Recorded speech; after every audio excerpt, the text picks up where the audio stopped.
guys, welcome back to my channel. My name is Wendy if you are new here, and I am a registered nurse. I'm also currently a family nurse practitioner student, and on this channel I share my nursing advice, my nursing journey, as well as bits and pieces of my life.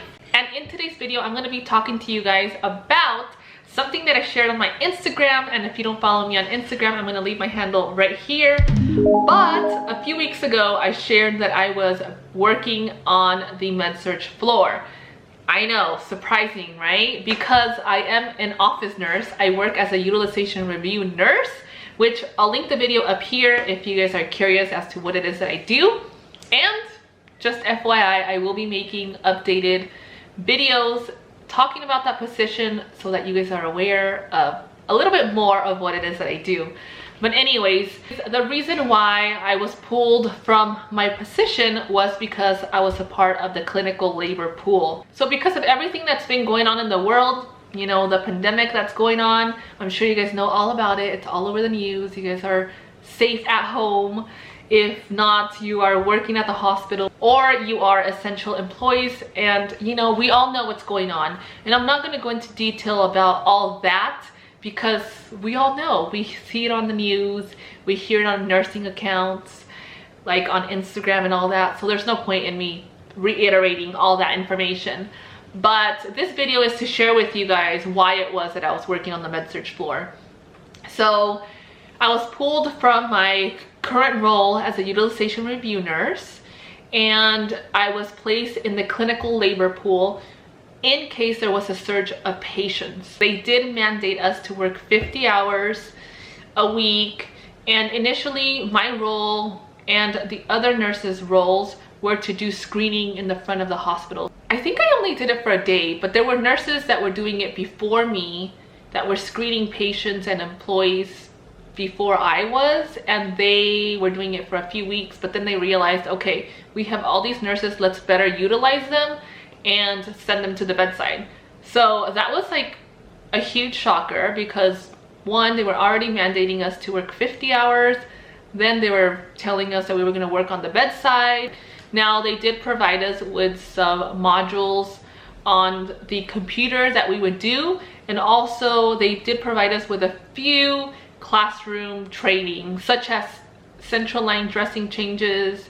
I believe they were also going to teach us how to do like tube feeding, just like a refresher course, because you guys, how long have you been out of the bedside? It's been like forever.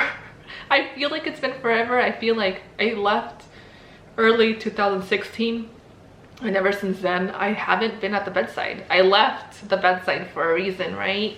So, and I never really thought I would go back to the bedside. So anyway, so that's why I was working back on the Med-Surg floor. Now, throughout all of this, I was only there on the Med-Surg 2 days. And initially, like I said, they were gonna say it's gonna be 50 hours a week, which doesn't make sense. Like, how could we work 50 hours on the floor straight? That would be crazy. But they then changed that and said that we would work 12 hours and that we would be following our preceptor's schedule. And that's why I was working again on the Med-Surg floor. Now, mind you, I had never worked the Med-Surg in that hospital because my last position as a Med-Surg nurse was in another hospital. So it was even more of a little bit of a shock, I guess you could say. But I don't know, I guess they had to do what they had to do. And that's why I was working on the Med-Surg floor. I did only do it for 2 days, which I will explain in another video why I only did it for 2 days. And you guys are gonna get a huge nurse/life update because it's huge. And I always try my best to be as transparent as possible with you guys on my channel, and well, on Instagram too, but I don't really post on Instagram too much. But I always try to respond to like all the direct messages that I get on there.